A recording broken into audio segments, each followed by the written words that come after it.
Where do you want to start the conversation? August of '89? Before that, I think. I kind of want to know, so you grew up not too far from here on the west side of Indianapolis, essentially. Chapel Glen. Yeah, so I went to Ben Davis, grew up in Wayne Township, Yeah. but you bring up a point. I became reflective about my career and maybe when I would transition away to something else. And so several years ago, my daughter and I walked from WRTV, walked the route that I used to drive starting in second grade. I wasn't behind the wheel. My dad was. Right. So he worked at WTHR from 1972 to the early 2000s. So I'd go to work with him on Friday nights. And we would take the same route. And to drive something is to immerse yourself in it like walking. So Annie and I walked from the station by Mr. Bendo on 16th Street, went into the track, stopped at Donald Davidson's house, went down 10th Street, Noble Romans, Yep. went by Fulton Junior High then, Ben Davis, and then eventually to the neighborhood where we grew up. But that is one cool thing for me, is having been exposed to the news from 1972 on. Everything was tangible then, you could touch it. In other words, you'd see the film being developed, you'd see the film being edited and fall on the floor. There were camera cards in the studio, like a framed picture.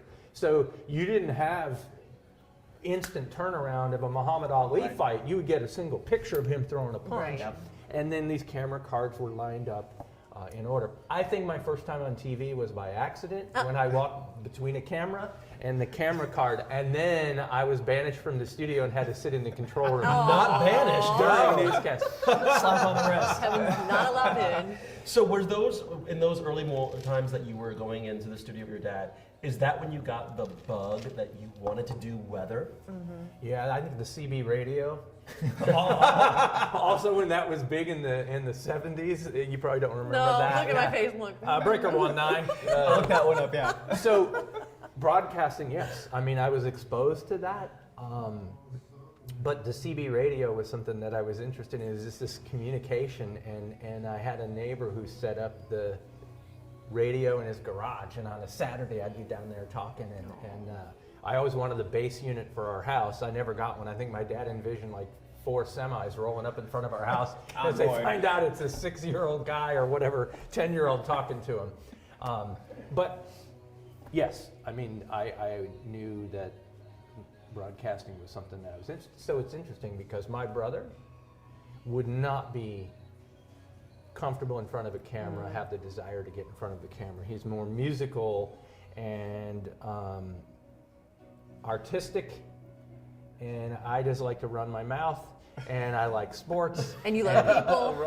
And people, and you know, that's, as you guys know in this business, I mean, that's the joy. So I got used to people coming up to my dad. We'd be at dinner and talking to him and everything, and then I would say, "Who was that?" And he goes, "I don't know." The viewers. Right. Yeah. Was the people part of that, kind of the quick connection that you made when you saw what your dad, and just the effect that, particularly in the position of the weatherman, has within the community, and to be such a central part of that?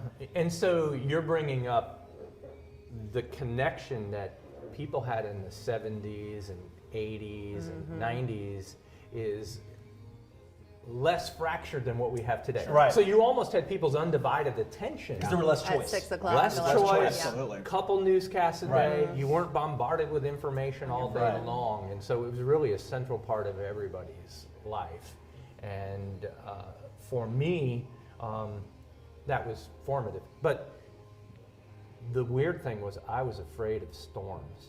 I was terrified of storms as a kid. Well, that is ironic. Yeah. Chapel Glen Elementary School, the windows were tinted to begin with. You had a storm coming in, making it look darker, and I would ask the teachers to close the blinds because it would scare me. And I was usually we had a ranch home, no basement. I was usually in the neighbors, the Hills or the Masons, Albans, fearful in their basement, oftentimes crying because a storm was coming. So that's interesting. So today, mom and dad that have a youngster that's afraid of storms, or if they're uncomfortable about storms, the difference is you now can see where the storm is, see where it's moving. Is it coming toward me, moving away from me? We'd lack that information then until somebody came on TV to tell you. So I just see the dark clouds and worry about them. But what a way to face your fear. You grew up Yeah. To be the one Yeah, forecasting. you grew up around the TV part of it. Where did the weather fascination come in? There's a certain element of doing what you do that you have to really kind of be into the science of it. Right. Yeah. Well, so Wow. part of it is the fear, Yeah. and so you overcome that. But I always looked at my job as a Bermuda Triangle of meteorological knowledge, computer artistic ability, and the ability to communicate. And I call it the Bermuda Triangle because you can get lost in there every day. As you guys know, some days our mind and mouth are connected. Sometimes they're not. Sometimes Some they're days not. it's just Right. much easier to talk and get your thoughts out and be logical than other days. Right. The meteorological part of it, some days the forecast is way easier than others.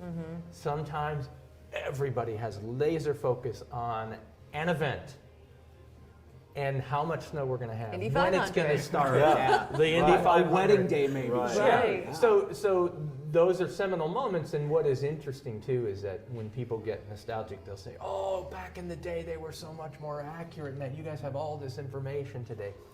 But when you look at weather maps in the 70s and that, they had a county with not even the county seat in there. Yeah. And so what's changed so dramatically in our business is the specifics of the forecast, time and location.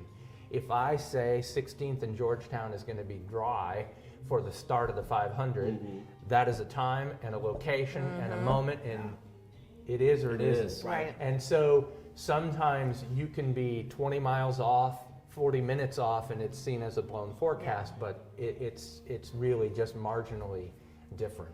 So within that Bermuda Triangle, a lot has changed as we go through the years. What has that meant to you to be, we hear it so often, you're like that calming voice when people may be at home so scared and they're listening to your forecast, but you're up there telling them. People say that I was never calm. I think there's certain buzzwords. Tornado warning Yeah. makes everybody sit Yeah. up straight, Right. and it did the same thing to me. It didn't bring any excitement to me, meaning I'm not the kind of guy that would have ever worked in Oklahoma City or Birmingham, Alabama, which 2/3 of the year they have a severe weather season. That is not something I fed off of that energy. To me, it was an extra 50-pound block on each shoulder because of the responsibility of Yeah. that and the challenges of that. When we're carrying on a conversation about a tornado warning in a specific location, what communities are in the path, I'm talking, manipulating the radar, often walking over and looking what we call the NWS chat, the National Weather Service chat, where there are storm spotters reporting things. And so you're saying one thing while you're thinking about many other things, and that becomes a real challenge. And also the weird thing about TV, it's a one-way conversation. Yeah. And so I may just be talking for that long period of time. One thing I learned, I think the easiest way and probably the most profound way to get people's attention on TV is to be quiet Yeah, for a second. you always say that. We're so attuned to constant Yeah. noise. And the thing that changed for me just gradually over time. So I was afraid of storms, and I was afraid to be on TV. I was nervous to do what I do. And it makes no sense. And that has really stayed with me for my entire career. They always say the way to desensitize yourself to something is to do it over and over again, and right? over. But to me, each day was a new experience. Why would I get nervous? Because Pressure. I think I would get nervous. It was Yeah. the fear of Right. getting nervous. I can Right. relate. But it's also a very unnatural world in the studio for people that aren't familiar. There is a blank green wall behind me, so Yeah. I point to things that don't exist. Right. I talk to a camera with no one behind it. Right. I carry on a conversation with people at home that I can't see. Yeah. Takes a long time to get comfortable in an unnatural environment because all we're trying to do is be ourselves. Right. Right. And so that can take a while to do. If you're out live, You got the It's show and people tell. around you. It's show and yeah. tell. if you notice me, Right. what I do is use my environment. Yes. Right. Because I was never comfortable with just me in the spotlight. So I just like to bring in real world things and I think make it your a point. live Yeah. shots are But- my favorite. Yeah.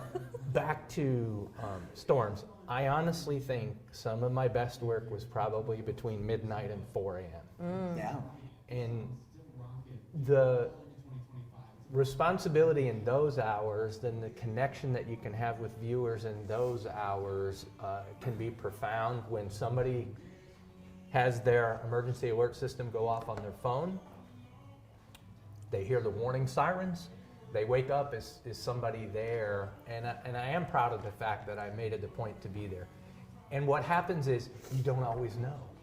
Meaning there's the threat of these storms. They may be sitting in central Illinois at 11 o'clock, probably aren't going to arrive till 2 or 3, but you have this feeling that it's going to be needed. And so I always felt that responsibility. And that will be the biggest change for me, is that the potential for severe weather is as much a responsibility as the event of severe weather as you're leading up to it. You just feel that responsibility and the pressure of that. Where you're literally getting people prepared Yeah. and saving lives. And then myself, you- yeah. And then you add that night element to it. That's another layer It of is. unknown for a lot of people, which is Yeah. why they tune in. You kind of started off mentioning day one. What do you remember Yeah. of day one Oh. at WRTV? Yeah, walking through the doors. August Yeah. 7th. Still has the card. Oh, So yeah. this will Yeah. never leave my That's- wallet. Oh, look at that. This is day Look one. at him. And so I'm in a short sleeve colorful shirt, which means I are. didn't really get that dressed up. did I? Right. Where's your On tie? your first day. So this is 1989, August 7th. I remember seeing the people that I had watched on TV for Clyde Lee, Dion Willis, Bob McLean, Howard Caldwell, and all of a sudden being a coworker, and it was unnerving, right? And remember, I came in and I wasn't comfortable. Yeah. But here's the thing. I would not have worked at WRTV for nearly 36 years if I was given a ton of responsibility when I started. And what I mean by that is when I showed up, Ben Morrist and I were doing the cut-ins for Good Morning America. We didn't have a morning show then. So I did the cut-ins and then the midday show. And that allowed me to just kind Feel of build on comfortable. that. If I would have been in a high-profile fill-in spot for Bob McLean, and that it would have been obvious to everybody that I wasn't ready for that, and it wouldn't have been good for the station, and then it wouldn't have been good for me. So I was put in an environment where the long-term goal was to let me grow into this position. So I was fortunate to do that. And as you did it, you loved it more. Yeah, well, there were many opportunities. One of the things that I came in doing was the At the Zoo show. And the At the Zoo At the show, beginning? yeah, right away. Wow. The At the Zoo show started in 1988 when the new zoo opened on West Washington Street. And so the station started the idea of a half-hour, behind-the-scenes weekly show to capitalize on all the renewed interest and show off this new facility. The original plan is it would run 13 weeks, repeat 13 weeks. Well, I came in 1989, the show was still going, and it became obvious then that there was an endless amount of stories that could be told. Preventive dentistry that IU would do on the lemurs, root the canals lemurs? on lions, Wow. lions and tigers and bears. Oh my. So that was another thing that I would do the morning cut-ins, go to the zoo for a couple of hours, come back and do the midday, and then usually go back and record an intro or some other piece to the puzzle of the story that we were telling that week. I nicknamed myself One Tape, T-A-P-E, Gregory. And when we tried to record something, instead of one take, it was one tape. And it, well, because we were making the mistake of trying to have me memorize something. Yeah. Oh, yeah. You just need to ad lib. Ad lib is what I do, and it Right, was how much you're more built, comfortable. yeah. So it was taking time learning that. The other accidental thing with the zoo show was we traveled as a result of the show. The zoo leads trips throughout the year, different places, and they asked me to be a host of a trip. And I didn't know where. I thought maybe we're going to Greensburg to see the tree coming out of the courthouse. Right. And I said, sure, I'd be interested. Where? And they said, Botswana. And I said, Much farther. Africa? So off we went to South Africa, Botswana, Zimbabwe. The crew went, we put together an hour-long primetime special.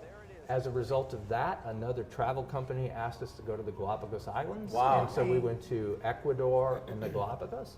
And then the final time that we traveled was with a program that still exists today at the zoo, and that's the artificial insemination program of the African elephants. Yeah. So as part of that, we went to Kenya and Nairobi and met with researchers there, talked about how this benefits genetic diversity. And it's Were pretty you on the ground one time crawling with the elephants? No, that's the Surprised you walrus. couldn't find The them. walrus. The So we walrus. would, when they first came to the Indianapolis Zoo, as part of the show, we would bottle feed them, and they were small enough that you're sitting there and you've got this huge bottle like this filled with cod liver oil, which I think is what you ordered for lunch. Yeah, it was. Basically, right. Liver and onions. But you'd bottle feed them. And then I just crawled on all fours, and they followed me to their holding tank in the back. What a bonding, what an experience there. So there were a lot of neat things. Yeah. How that long did way. the zoo show go? About 11 years. 11 years. And one thing that you'll learn with me is I don't memorize dates. I don't know exact dates of when something started or finished. And if I have regrets, it would be in Studio A where we go to work every day. And I've walked into that same studio for 36 years because that's where the office is. The weather office is always in the studio. I wish every time we made a change when people would retire or we changed the set and the design that I would have taken a picture from the same corner and have that. Yeah. Because I've always been interested in the history of our station, and but it stayed up here, my mental record of things as I remember. But to have seen that evolution like in pictures Oh yeah, would have been amazing. Yeah. I get the element that you talk about the zoo show, but over the years, I know my experience with you, the not weather part of your job always seemed to spark you just a little differently, or even a little more than maybe just the daily of doing what you do. You're a good reporter. Right.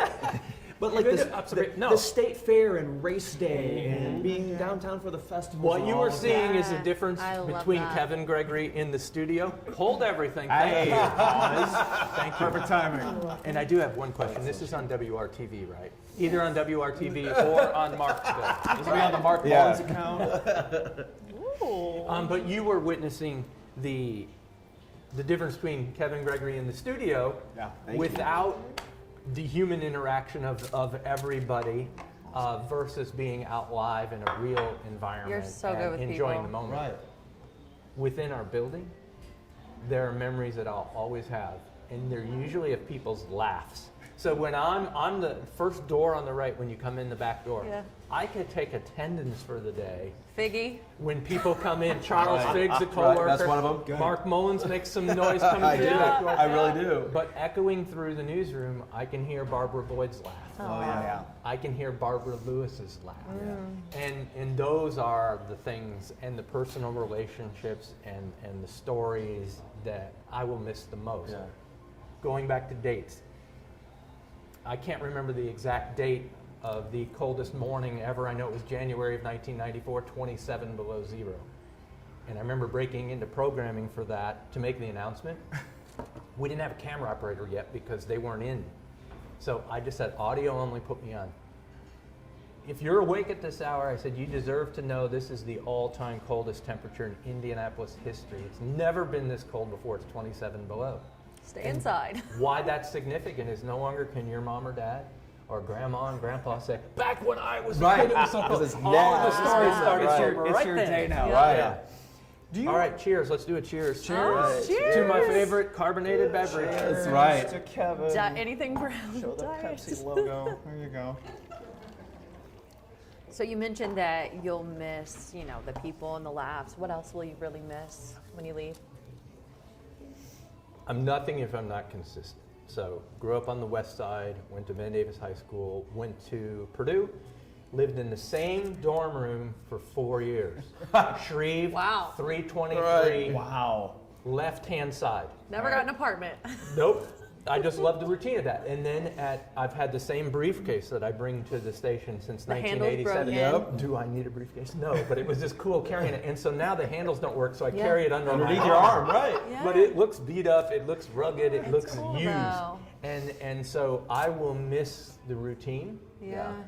I played tennis as a kid all the way through college. I knew once college was over that I was on to my broadcast career. Yeah. So I was done with tennis and I was comfortable with that. I, in my mind, over the last few years, have come to the realization that it was just time for me to end the broadcasting portion of my life. And I'm infinitely comfortable with that. It didn't come in a moment that I thought, oh, it's, you know, I don't want this anymore. It was an evolution. Yeah. And so I'm very comfortable with the next steps. And one thing I haven't had in my life is unknown, where you step into the unknown. I found that exciting. And so I don't think I'll get emotional. If I do, step in and save me. Because you're excited. You're No crying on TV. I'm going to be emotional. Yeah, I know same, that. yeah. Hold it together. I guess in the world of meteorology, I say there's only a 30% chance I'll get emotional. Oh, because you're excited. I'm about what's excited. I next. think it's Right. fun. I mean, I've considered myself, in essence, a volunteer fireman during this time. And what I mean by that is that I'm always on call.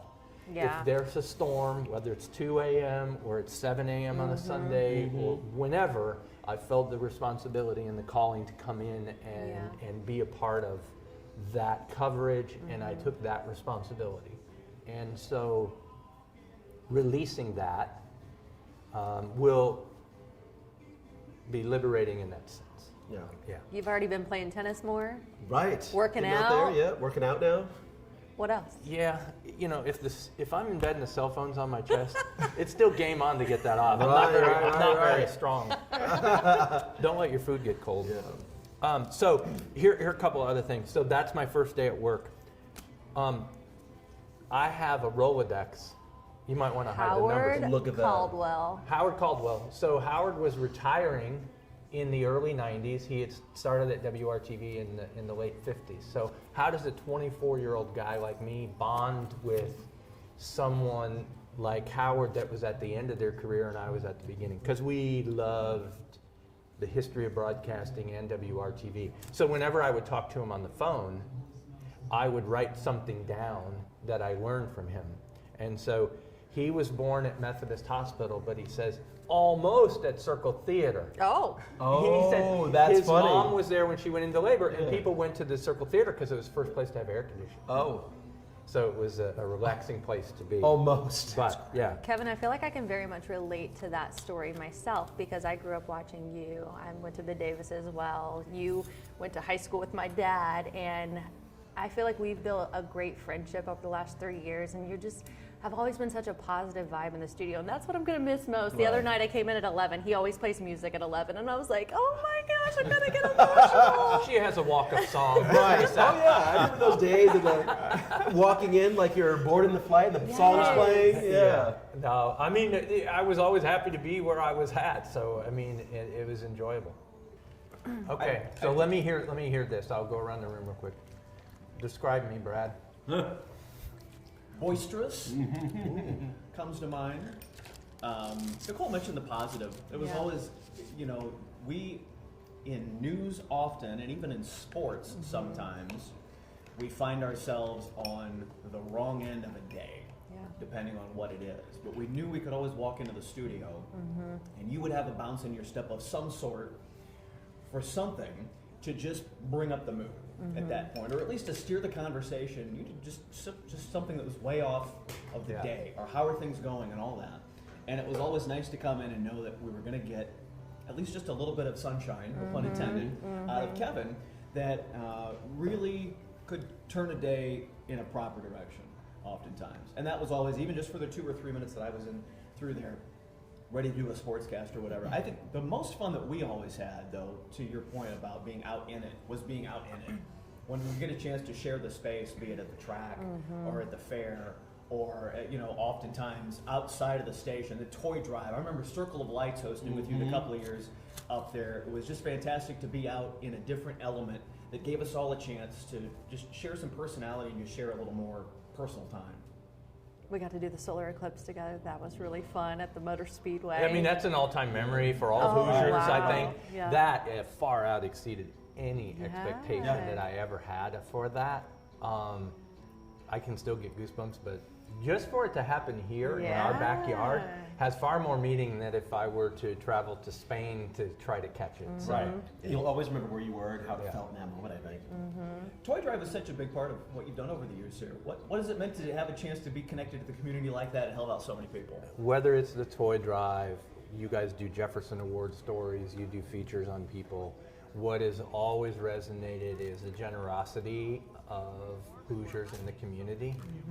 And oftentimes it's not a one-time show of support. These are people that are immersed in the community that look for ways to help. And so it always became a self-reflective time for me. Am I personally doing enough, right? Yeah. Because you find these folks so motivating and so engaged in helping the community that I always found it inspiring in that way. Right, makes you want to go that much Sure. further to help. The other serious part of this is we saw the evolution of the Toy Drive and the needs of the community change. Right. There were many schools that were donating to the Toy Drive that over time needed to benefit from the Toy Drive. And to see that shift, somewhat heartbreaking, but yet somewhat uplifting because then it comes back. And so And the community shows up and turns out each and every year. Yes. This has Every year. impressed me over and over Yeah. again at how Central Indiana really supports. you know, families that make it a tradition to forego gifts to each other and contribute then to The toy good drives. community, And think about the toy drive during the holidays. How many things can you donate to through the holidays? You're listening on the radio, you're watching TV, endless possibilities, and they all do well because so many people want to do good. The red coat, where did the red coat come from? Oh, I love that red coat. If I can leave it if you want. It's a little big. We're going to at least hang it somewhere. I was sent down to the bucket game, to the IU Purdue football game, and as a Purdue grad, I have a Purdue leather jacket from when I played tennis, and I thought It still fits. Right. to be respectful and balanced, I would also take a red coat. So I always joked I would wear that on the 4th of July, Christmas, and if IU played for a national championship. Yep. And so that red coat has lived on in the studio. Be careful because if you rub up against it, you'll get some red on you. Yeah, it's kind of a cheap coat that looks And you've good. had a chance to wear that red coat for all those occasions. Oh yeah. And people have borrowed it. Like I said, it's on loan, so it's That's just something different. One of family. my favorite things is all the little things you do, like the red coat. Every Thanksgiving you call Butterball. All of our inside jokes. Right. That's what I'm really gonna miss. The quirks. The dog walking forecast that we get to do every day. Right. Every day I The walk dad in. jokes Yes. constantly, and the puns is what I look And for. he'll tell you the same story over and over and over again. I'm like, Kevin, you just told me But does last this week. story change? No. See, Right. it's the truth. It's the same okay, story as the so truth. here's the moral of this story. Welcome to Butterball. Every time. He loves it. Right. So that comes up during the holidays, right? Every this time. Butterball hotline if you're having trouble with your turkey, but it's there year round. It It's is, just good right. to know. The which Yeah. which is which joke. Yes. Yeah. Oh, There's so that many of them. This isn't my original joke, but I love to tell it. That I dated twin witches in high school, Mark. And It was tough to tell which was which. that one. I'm gonna Same joke miss I've heard many Yeah. times. And I love think that, if Right. you're an English teacher, great joke. Right. Yeah. And it's the Yeah. complexity of the English language Right. on display. Just like how do you get in touch with a turtle? Oh, shell phone. A shell phone. Yes. All Look these at Brad. jokes. Brad's like, Right. See, I only show up in the studio Yeah. for like 3 minutes at a time, 3 Yeah. days a You week are right missing now. out on I am this. slowly missing out on all the jokes. This is funny, and it's kind of inside baseball as far as TV. But when the 7-day forecast would pop up, that's a call to action for sports because sports Right. always came after weather. So they knew they were running late to the studio if they'd see the 7-day forecast. We're sorry, that was still not a valid Oh, Butterball's still going. Butterball. We'll talk to you later. Yeah, don't be sorry. Waiting for your It's turkey okay. question. We'll call you next year. Whenever the 7-day forecast would pop up in the sports office, it was time to scramble that. But occasionally I didn't end my newscast with the 7-day forecast. I began it for a specific reason with the 7-day forecast. And so you or Dave first would come running down the hallway thinking that they've missed their Printing time. into the studio ready for sports. But you still got 3.5 minutes. Still have 8 minutes left in that. Yeah. Yeah. Well, I think to answer your question, as we go around the table, for me, this business is about grace under pressure. Yeah. The ability to remain steady in raging waters, which is really what we're all tasked with in situations of high tension. You exemplify that to me, especially in the times where we've got severe weather or emergencies going on. To watch you guide our viewers by the hand and explain to them, here's the science of what's happening, here's how you can understand it in the simplest ways, and here are the measures you need to take to be safe. Just watching you in your element do that was so inspiring to me. It's like, what can I take away and learn from that? Because it really was a calming effect for that. And so you really exemplify being a consummate broadcaster in those situations where the people do need that grace under pressure. Oh, you're kind to say that. I think our job is easiest when something is really happening. You've got to be laser focused on that. A sunny day is way more difficult to deal with from my standpoint because there's not as much to talk about. Right. But Kyle Mounts and I would be together in the weather office Wednesday, Thursday, and Friday. So on Tuesday nights, I would always say to one of our coworkers, tomorrow, what is it? The Mounts bounce. The Mounts bounce. So Kyle would be in the office, and so then there again, I'm with people, and so we'd be doing this thing, and everybody knew that I was going to be way more unfocused. Wow, yep. and Kevin, do you have your mic on Mondays yet? and Tuesdays with Kevin, the are you laser ready? right. Yeah. So, Kevin's just chatting away with Kyle. yeah. So those are all the things that. Well, recently this year, you've asked me to help monitor the National Weather Service chat when you've been on air. So I've been in the weather office getting to watch you firsthand. And as Marc said, it's just amazing how you're on air for so many hours just having that conversation with the viewers. And I'm just so impressed by you being able to stay calm, being able to keep that conversation going and helping them, stay informed in those moments. It's been really amazing to watch. It's one of the unique times that you have a long form conversation. The other thing I'll say that's interesting, news anchors, sports anchors, reporters, most of the time we're seeing what you're talking about. We're seeing video. Yeah. And your voice is there, but you're not always on camera. What I had a hard time with, I'm in the story. There's a huge nonverbal component to what it is that I'm doing.